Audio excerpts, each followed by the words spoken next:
ฉันแค่คนธรรมดารู้ดีว่าต้องทำใจ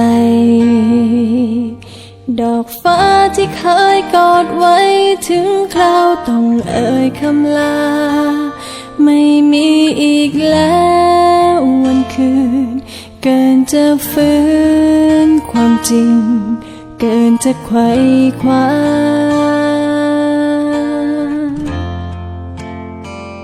เพราะดินมันก็คือดิน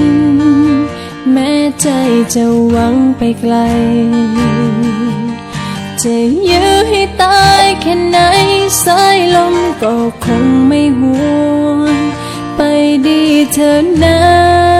คนดีเมื่อวันนี้